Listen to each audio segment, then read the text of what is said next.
अबे ये residential area है, यहाँ तेरे को बड़े बड़े बोर्ड नहीं दिख रहे? वो देख, वहां लिखा है कि 50 की स्पीड से गाड़ी चलाने का है। पढ़ना नहीं आता क्या तेरे को?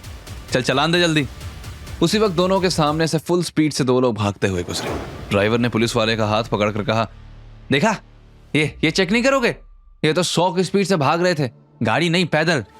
पीछा क्यों नहीं कर रहे? पुलिस वाले ने उसे घूर कर कहा, अगर तुम भी अपनी टांगों से 100 की स्पीड से भाग सकते हो तो तुम्हें भी नहीं रोकूंगा। ड्राइवर यह सुनकर शॉक्ड रह गया। तभी जैसे उसके दिमाग की बत्ती जली और वो हड़बड़ा कर बोला, अपने मुंबई में भी सुपर आदमी आ गए क्या? ये इतनी तेज कैसे भागे? आगे गली में वेद उस आदमी को पछाड़ते हुए उसके आगे आ गया और फिर सामने से उसकी छाती पर लात मारते हुए बोला, हाँ रेस चल रही है क्या? भागा ही जा रहा है। वेद ने उस आदमी की तरफ बढ़ते हुए कहा, मेरा हैंडसम चेहरा बिगाड़ना चाहता है क्या? वो आदमी वेद को अपनी तरफ बढ़ते देख गुस्से में कुर्रा है, रुक जा वहीं, वरना मार डालूंगा, मेरा पीछा मत कर, समझे?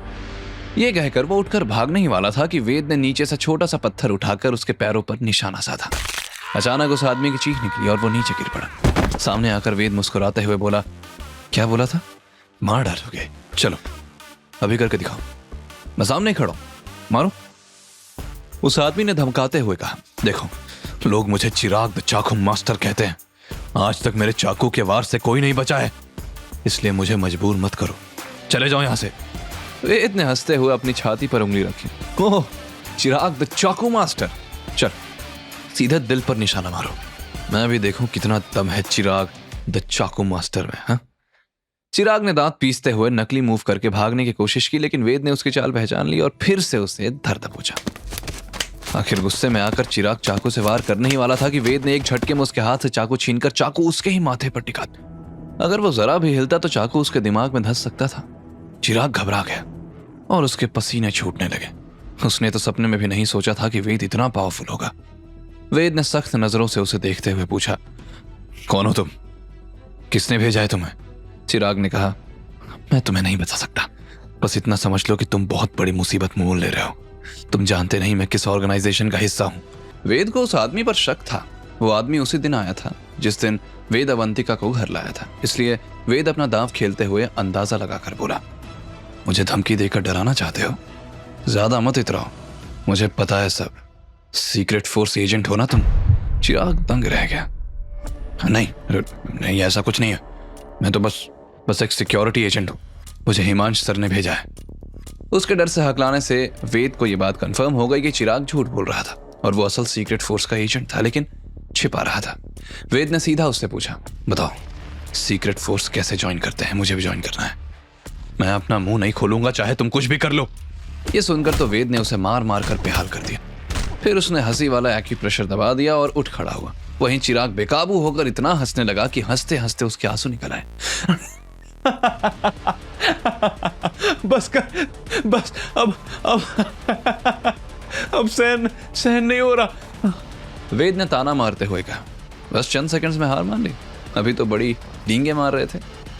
चिराग का दिमाग चकरा गया और वो सोच में पड़ गया, इतनी ट्रेनिंग के बाद भी इसका एक पंच में क्यों नहीं बर्दाश्त कर पा रहा। लेकिन इतना होने के बाद भी वो दर्द में भी पागलों की तरह हंस रहा था। उसकी हालत देखकर वेद हाथ बांधकर हंसते हुए बोला, कैसा लगा? अब समझे लाफिंग पॉइंट क्या होता है? फिल्मों में सुना होगा, पर मैंने 10 साल पहले असली वाला ढूंढ निकाला था। पहला आदमी जिस पर यह ट्रिक आजमाई थी 6 घंटे तक हंसता रहा। चिराग डर से हंसते हंसते चीखा, बस कर, छोड़ दे, मैं बताता हूं सब।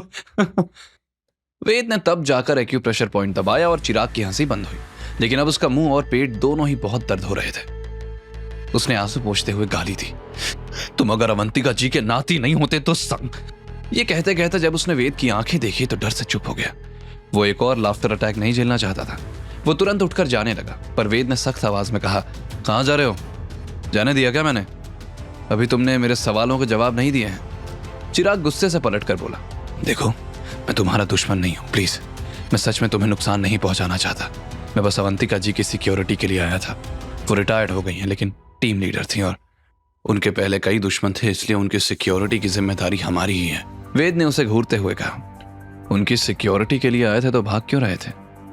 चिराग डरते हुए बोला, क्योंकि हम किसी के सामने नहीं आ सकते और ना ही पकड़े जा सकते हैं। हमें सब कुछ सीक्रेटली करना होता है। पता नहीं तुमने कैसे ढूंढ लिया। आज तक कोई मुझे पकड़ नहीं पाया। वेद ने कहा, लेकिन मेरी नजरें बाज की नजरें हैं, इनसे कोई नहीं बच सकता। मुझे सीक्रेट फोर्स पर भरोसा नहीं है। नानी की सिक्योरिटी मैं खुद कर लूंगा। अब बता, सीक्रेट फोर्स कैसे ज्वाइन कर सकते हैं? चिराग जानता था कि वेद बिना जवाब लिए उसे जाने नहीं देगा, इसलिए उसने झूठ बोला।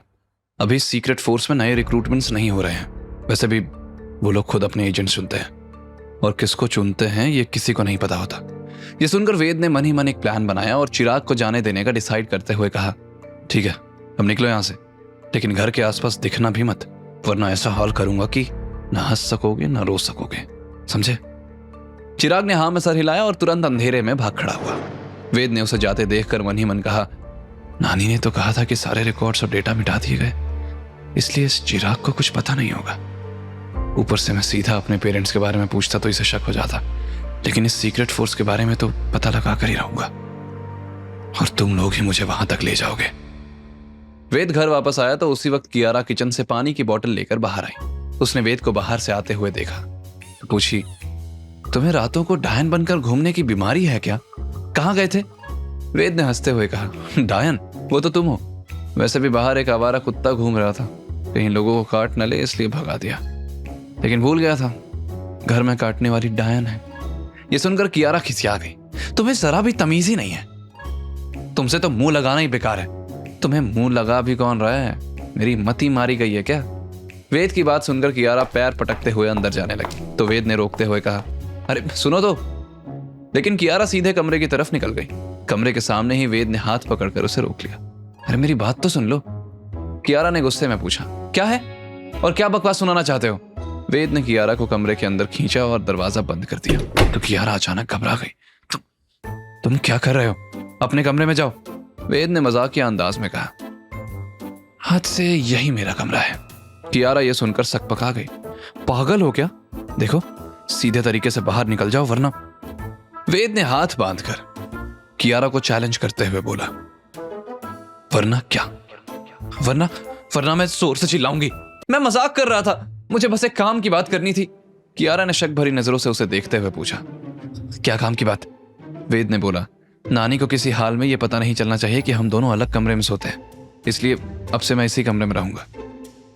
कियारा ने यह सुनकर गुस्से में कहा, व्हाट?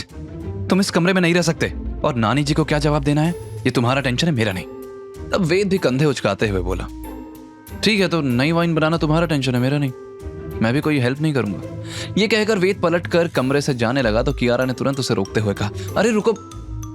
कियारा को अभी यूरोप वाइन इवेंट का इनविटेशन तो मिल गया था, पर वो अभी वेद के नाम का था। वो वेद से पंगा लेने की गलती नहीं कर सकती थी, क्योंकि उसका इवेंट में पार्टिसिपेट करना बहुत जरूरी था। वेद ने मुस्कुराते हुए पलटवार देखा तो उसकी मुस्कान की चमक देखकर कियारा का मूड और खराब हो गया, और वो दांत पीसते हुए बोली, ठीक है, तुम इस कमरे में रह सकते हो, लेकिन अपनी हद में रहना और सोफे पर सोना, समझे?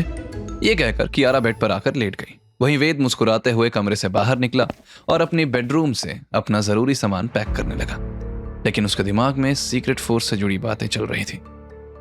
आगे की कहानी जानने के लिए देखें अगला एपिसोड सिर्फ पॉकेट एफएम के यूट्यूब चैनल पर, और के फॉर किंग के सारे एपिसोड्स को सुनने के लिए डिस्क्रिप्शन में दी लिंक से डाउनलोड करें पॉकेट एफएम ऐप।